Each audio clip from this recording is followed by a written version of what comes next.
सुप्रभात बच्चों। आज हम एक नया पाठ पढ़ेंगे। पाठ का नाम है बूढ़ी अम्मा की बात। यह पाठ एक लोक कथा पर आधारित है जो मालवा मध्य प्रदेश की है। एक था किसान, गोमा मोरी नाम था उसका। गुजर बसर लायक खेती थी। एक गाय, एक जोड़ी बैल, 20 बकरियां थी। छोटा सा घर के सामने पशु पालने का बाड़ा। 3 साल से वर्षा बहुत कम ही हुई थी। न फसलें उगी थी न चारा। इस वर्ष भी आषाढ़ सूखा ही रह गया।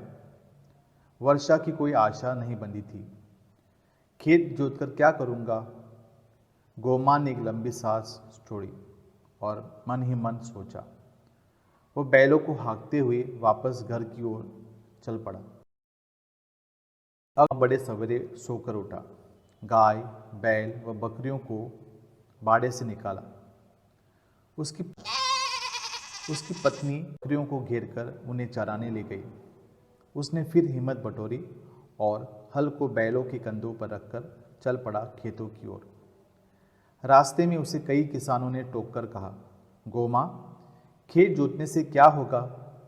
वर्षा के तो कोई आसार नहीं दिखाई दे रहे हैं। की बात सुनी।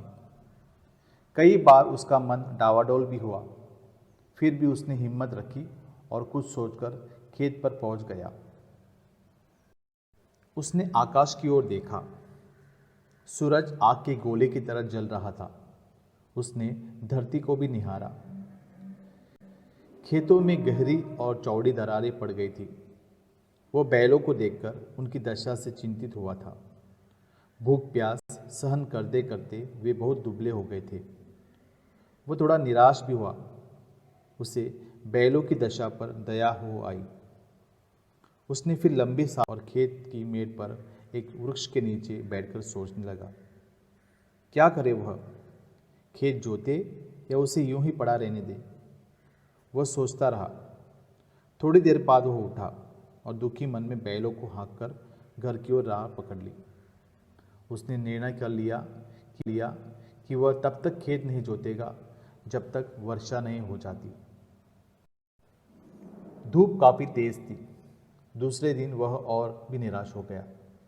उसके पैर न आगे बढ़ते थे और न पीछे जाने की उनमें हिम्मत ही थी। रास्ते में एक पेड़ के नीचे उसने बैलों को रोका और नीचे जमीन पर बैठ गया। तभी वहां पर एक बूढ़ी अम्मा आ गई। वह भी उसी पेड़ के नीचे बैठ गई। गोमा ने पूछा, अरे वो बूढ़ी अम्मा, कहाँ से आ रही हो इतनी तेज धूप में? तुम्हें किधर जाना है? बूढ़ी अम्मा ने कहा, मैं तो अपने नातिन से मिलने पास के गांव जा रही हूँ। लेकिन तुम इस समय यहाँ क्या कर रहे हो? यह समय तो खेत में हल जोतने का है, लेकिन तुम यहाँ बैठे आराम कर रहे हो। क्या तुम बीमार हो या तुम्हारे बैल बीमार हैं?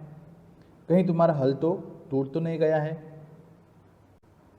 गोमा बोला, नहीं अम्मा, न तो मैं बीमार हूँ और न ही मेरे बैल बीमार है।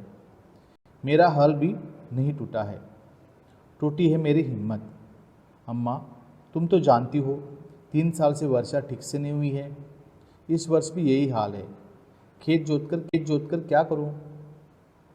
बूढ़ी अम्मा बोली, देखो बेटा, वर्षा तुम्हारे हाथ में नहीं है। ये तो प्रकृति पर निर्भर है। जब बादल बनेंगे तो वर्षा अवश्य होगी। तुम्हारा काम है खेत जोत कर तैयार करना। प्रकृति अपना काम अवश्य समय पर करेगी। वर्षा अवश्य होगी। गोमा पुनः बूढ़ी अम्मा से बोला, अम्मा, खेत बहुत कठोर हो गए हैं। मेरे बैल दुबले हैं। इन्हें पेट पर चारा तक नहीं मिल रहा है। पीने के लिए पानी तक की दिक्कत है।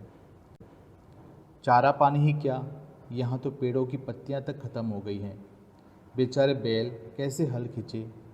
वर्षा की आस हो तो हिम्मत भी बढ़े। गोमा ने निराश मन से अपनी बात कही। बूढ़ी अम्मा बोली, बेटा, तुम निराशा की बात मत करो। पेड़ों की बात तो तुमने बहुत कही। पेड़ तो यहाँ सब लोग काट रहे हैं। देखो, अब पेड़ कहाँ बचे हैं? जब पेड़ ही नहीं होंगे तो पत्तियां कहाँ से आएंगी? अगर पेड़ अधिक होते तो वर्षा भी हो जाती। सारे जंगलों से पेड़ों की कटाई जारी है। पेड़ नहीं होंगे तो हरियाली कहाँ से होगी? हरियाली नहीं तो वर्षा भी नहीं। लेकिन जो हुआ सो हुआ। वह उठी और लकड़ी टेकती हुई अपनी राह चल दी। वैसे तो गोमा मन से निराश था, मगर बूढ़ी बातों से उसकी थोड़ी आशा बढ़ी। अगले दिन उसने पूरे उत्साह से अपना खेत जोतना शुरू कर दिया। उसने लगातार 4 दिन तक हल चलाया। खेत खूब अच्छी तरह से तैयार हो गए। गोमा अपना काम पूरा करके बहुत प्रसन्न था। अब वह बैलों को हाँकते हुए घर की राह चल पड़ा। पूरी राह वह गुनगुनाता रहा।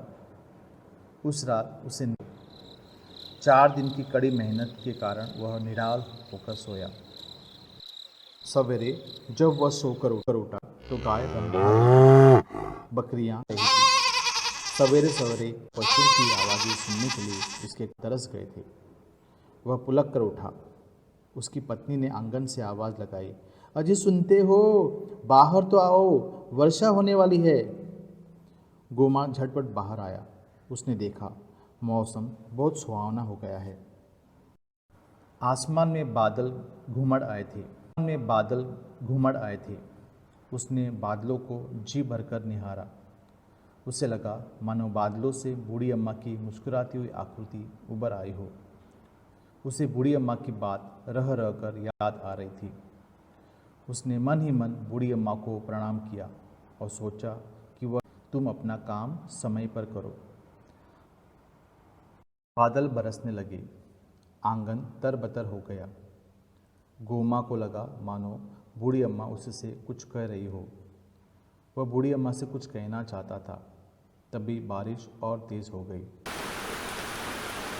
पाठ में आए शब्द इस प्रकार से हैं: निहारना, गौर से देखना, हाँकना, चलाना, हल जोतना, खेत जोतना, आस, उम्मीद या आशा, घुमड़ना, बहुत से बादलों का आसमान में छा जाना, तरबतर, भीगा हुआ या डावाडोल, अस्थिर या करने न करने की स्थिति, मेड़, खेत की हदबंदी, सिंचाई आदि के लिए उसके इर्द गिर्द बनाया हुआ मिट्टी का घेरा, नातिन, बेटी की बेटी, निर्भर, आश्रित या सहारे पर टिका हुआ।